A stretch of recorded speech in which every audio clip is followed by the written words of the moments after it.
Okay.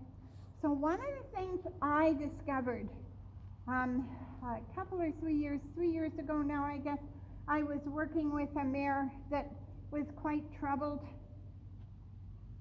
You want to stay nice and close.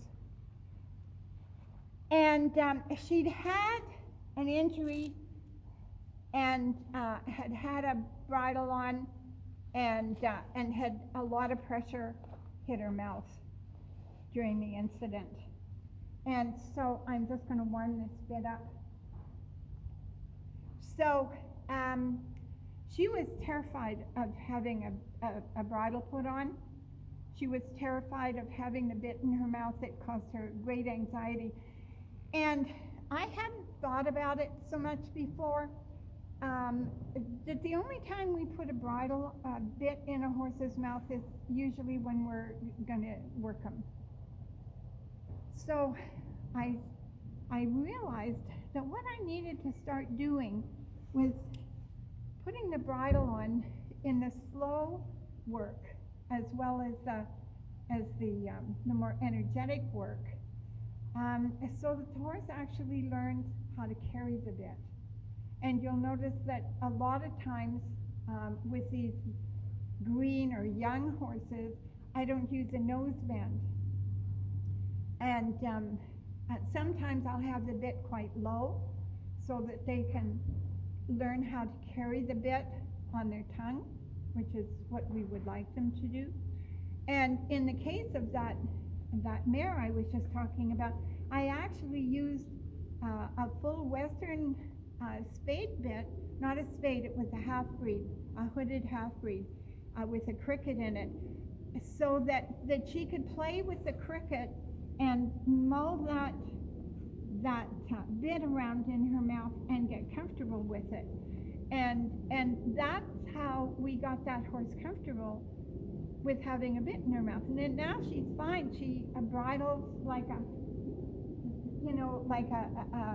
normal horse, or even a whole lot better. And she's comfortable and happy, and everything is fine.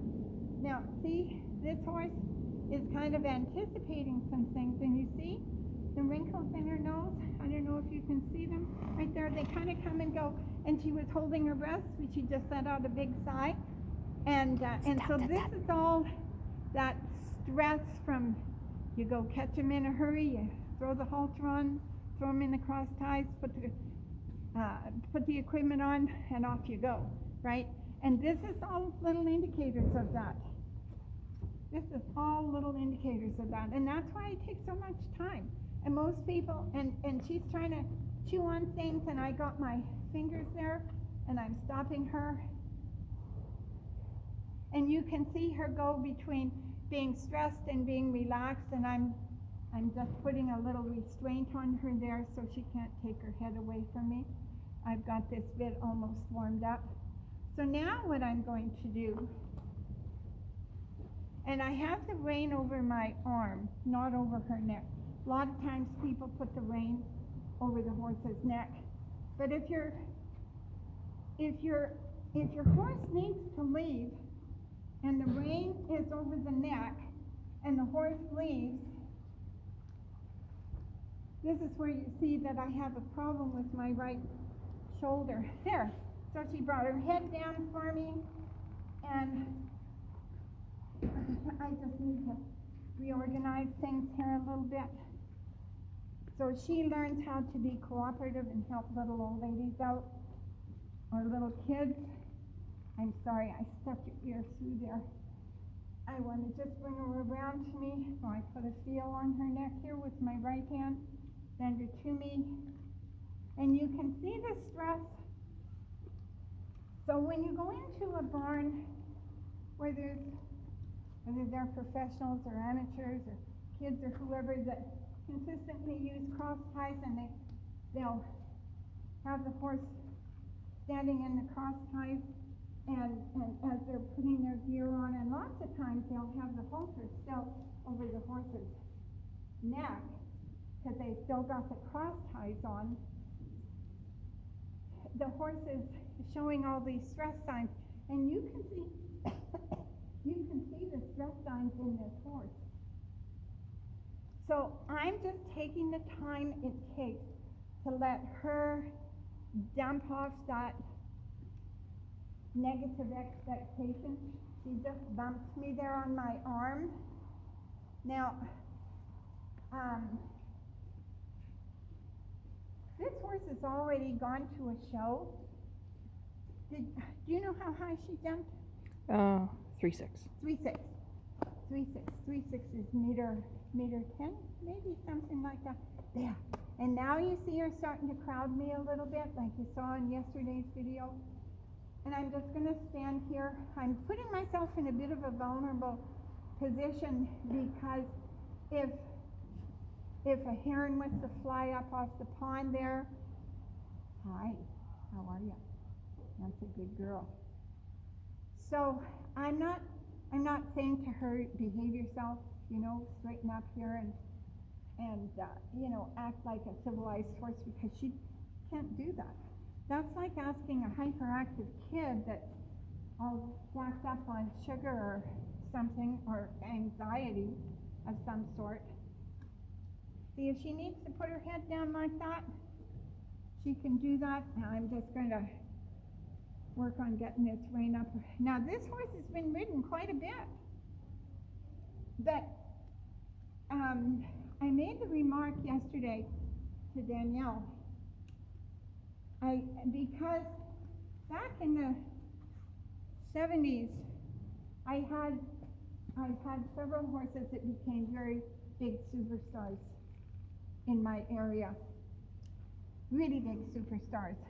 But it took me a long time to get them there. And yesterday I was monkeying around with this filly,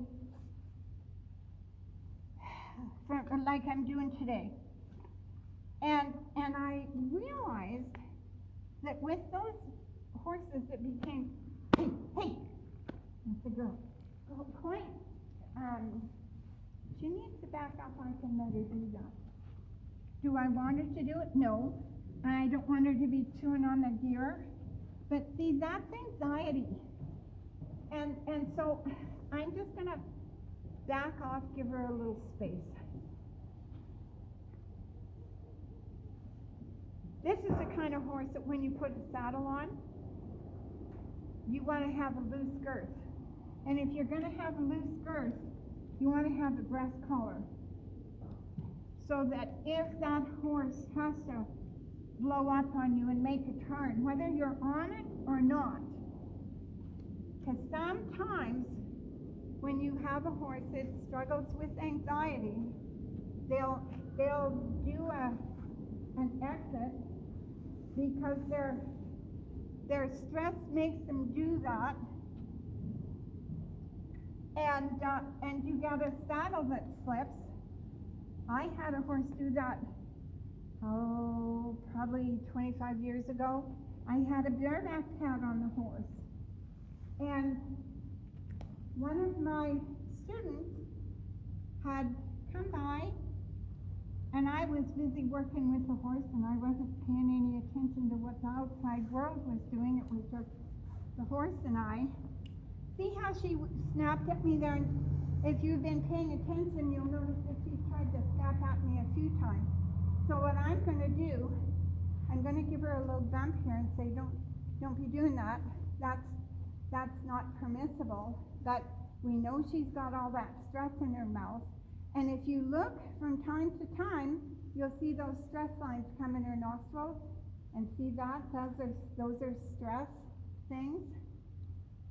So anyway, this is all an indicator that people have rushed her through the whole process. And the only way to fix this, I mean, we could ride her out of this, but it would take probably 12 to 20 months to do it. Where because my videographer today is the owner of this horse. And she would rather see this horse right than struggle. So we backed up, and we're fixing the holes. You might want to be